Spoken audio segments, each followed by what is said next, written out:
So this chapter 5, periodic classification of elements. So periodic means the properties which are changes. Like we have the periodic changes of the seasons. So here in this chapter we will see the importance of classification. So first point is importance of classification. So this is very important point. Why we classify anything like 10th A, 10th B, 9th A, 9th B, 11th A, 11th B. Why we classify? Why can't we put all the students of 10th A and 10th B together?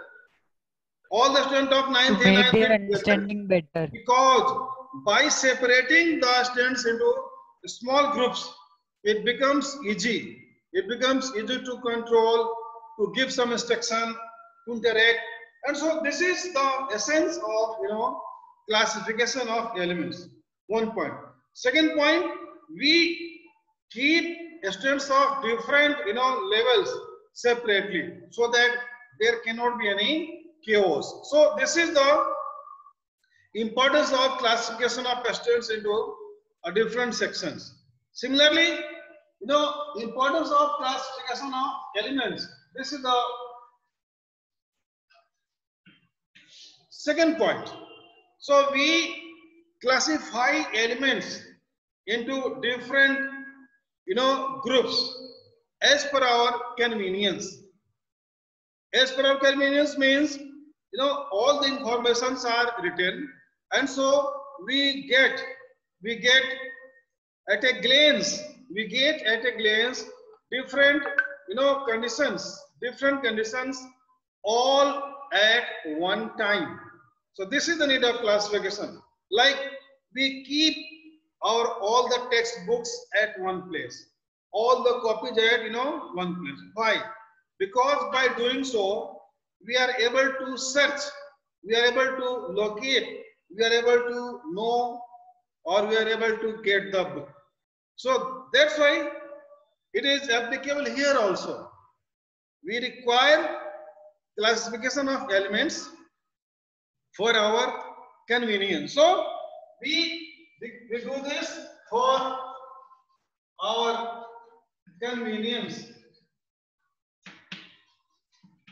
For our convenience or simplicity. Simplicity is there. It is not mixed up. Imagine when anything, any different at any place, when different substances are mixed together. So what will happen? It will be chaotic. It will be chaos, and as a result, we will face lot of problems. So what the second point, by classification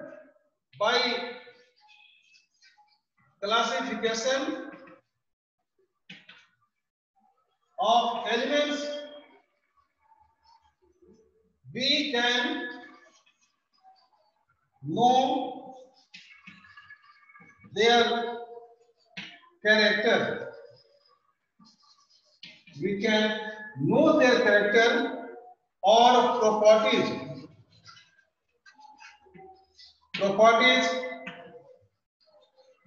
easily.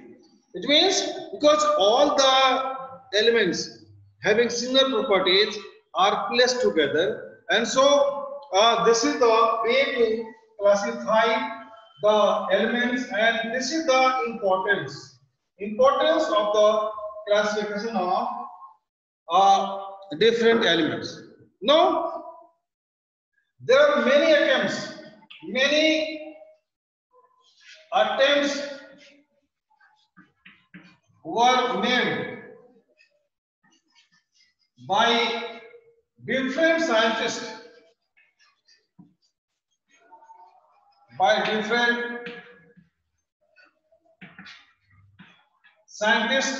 to classify the elements. Many attempts were made to classify the elements. Is that clear?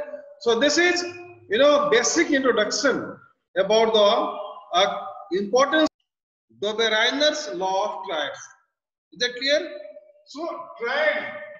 What is the meaning of triad? Triad means set of three. Set of three. So according to this law, when the elements having the similar properties are placed together, then the atomic mass of the second element, or the middle element is equal to the average atomic mass of the first and third element. So write down, according to this law, when we place similar elements means elements having similar properties, similar elements together in order of increasing atomic mass. So there is a point, in order of increasing atomic mass, then the atomic mass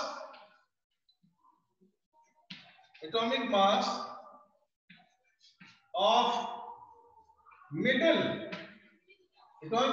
middle or the second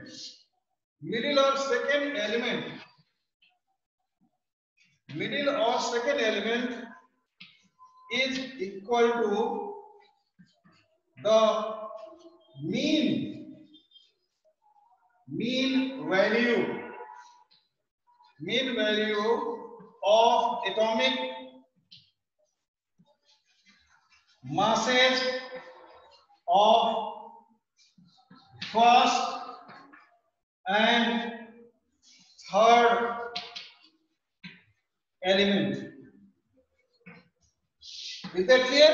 So this is the statement of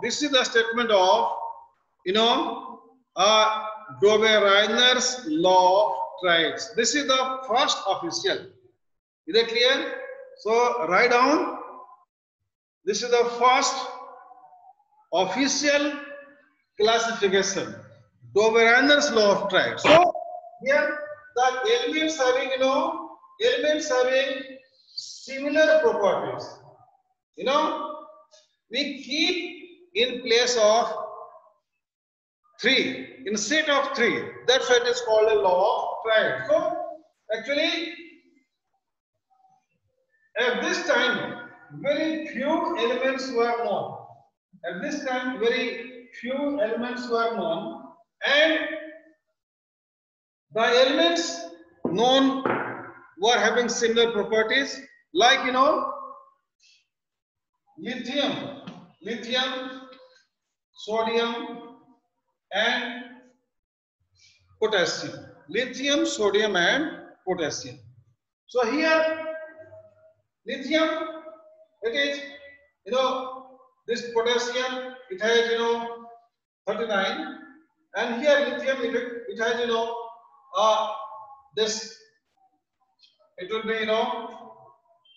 atomic mass, so here it is its atomic mass is here 6, its atomic mass is 39. So here, 6 plus 39, it comes out to be 45, and so we divide by 2, it comes out to be 22.5. So this sodium, it has exactly 23. So this 22.5 and 23, they are 23 is equal to almost 22.5. So this is the Dove-Reiner's law of triads. Is that clear? So, of the statement, according to this law, when the elements are arranged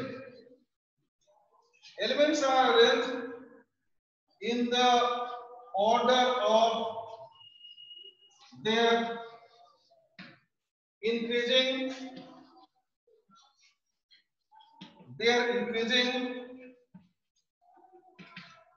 atomic masses, increasing atomic masses, then there is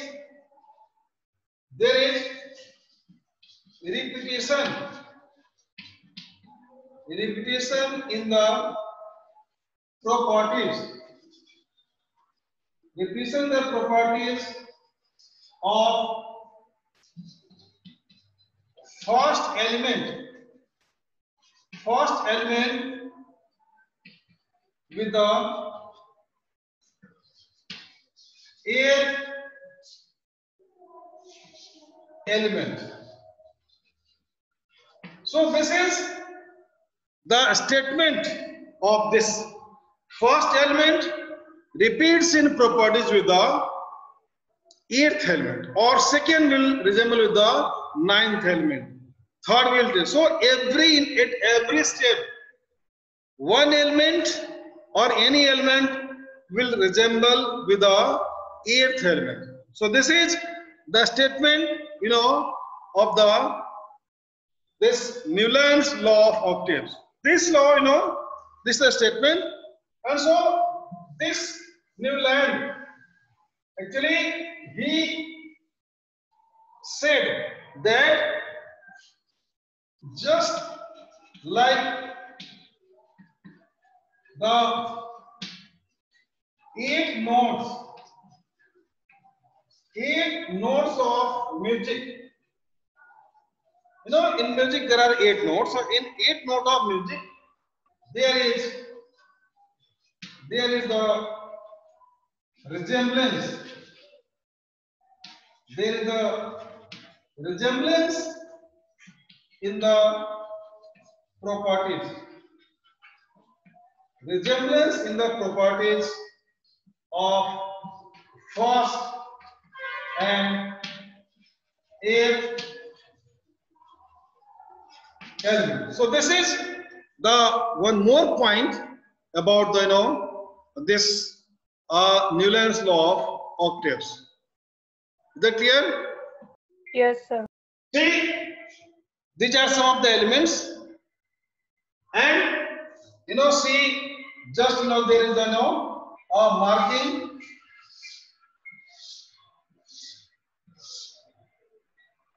like this. Actually, slowly, progressively, we are moving towards the discovery of periodic table, final form of periodic table. So see, elements have been arranged in order of their increasing atomic masses, increasing atomic weights. So first hydrogen, see, in this sequence some of the elements are missing, because this is very old concept. At that time, very few elements were known. And so that's why elements are missing. Now see, hydrogen first: lithium, beryllium, boron, carbon, nitrogen, oxygen, fluorine, sodium, magnesium, aluminium, silicon, phosphorus, sulfur. Then chlorine, potassium, calcium, chromium, titanium, manganese, iron. Just I have written very some less number of elements. So see, if you take this first, so first, second, third, fourth, fifth, sixth, seventh, and eighth. So in this manner, every eighth element resembles in property with the first element. Similarly, this lithium, if you take this first, 1, 2, 3, 4, 5, 6, 7, and 8. Similarly, this will resemble with this. So every element will resemble with the eighth element. Now see, I have drawn here. I have marked the groups.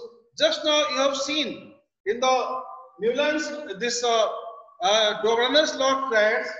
See in Dobrunner also it was placed in group. Actually, at that time, very few elements were known to Dobrunner. That's why it was not properly. Is that clear? So this is all about the this Newland's law of octaves. Now we'll see why these two were unable to draw any attention. So we'll see the drawbacks of this law. Drawbacks of Dobrunner's and Newland's law. So actually they were not based on some experiment. They just has done on their own way. So first is that they were not based on any scientific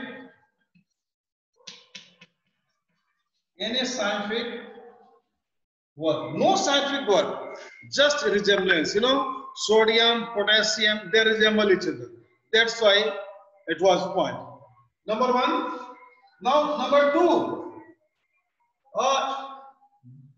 They were not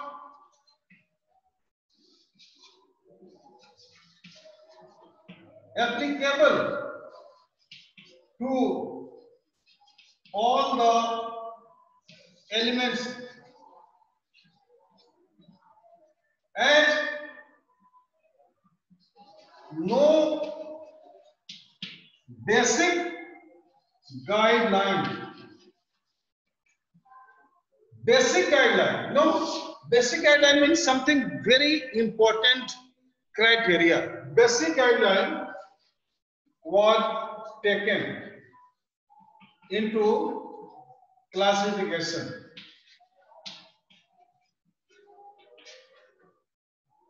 So these are the important points. Why it was able to it was not able to applicable to all the elements, and so okay. Now next is Mendeleev's periodic law. So Mendeleev, Dmitry Ivanovich Mendeleev. Mendeleev simply we call. So Mendeleev, he was a Russian chemist.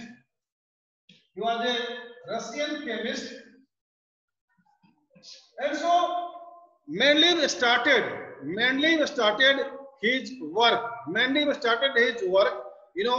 By observing the limitations. Mendeleev started the work by observing the limitations of the earlier attempts made by the scientists like Dobrunner and Newlands and others also. There are many attempts were made. So what he planned, he prepared compounds.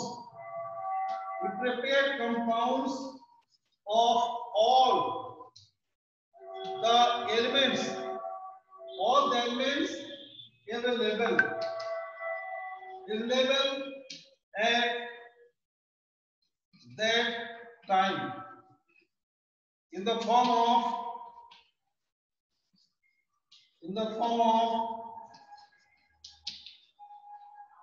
oxides, sulfates, hydrides, etc. So this is the number one point. He prepared the compounds of all the elements like oxides, sulfates, hydrides, etc. Now second is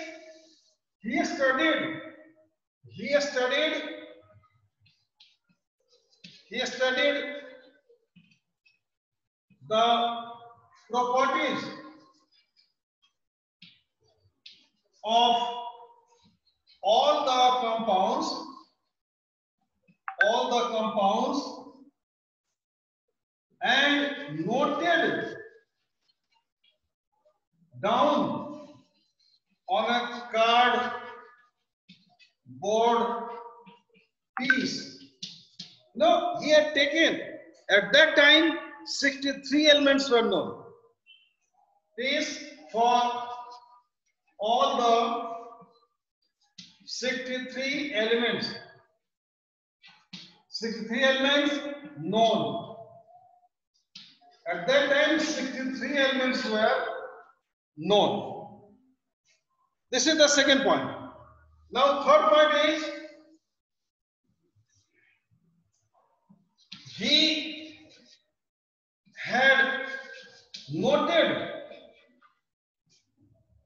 about all the elements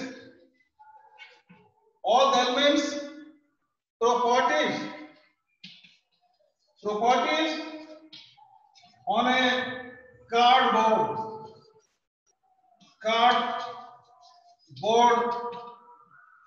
piece kept reserve. You know, one cardboard piece was kept reserved for one element. Now last point, he then arranged the cardboard pieces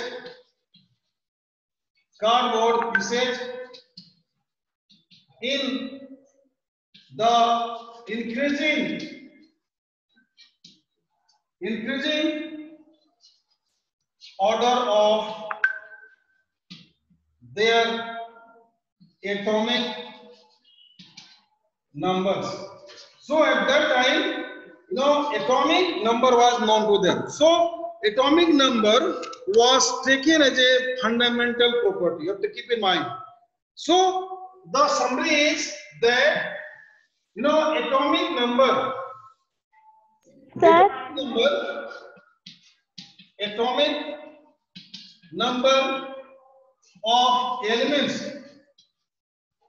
number of elements was taken as a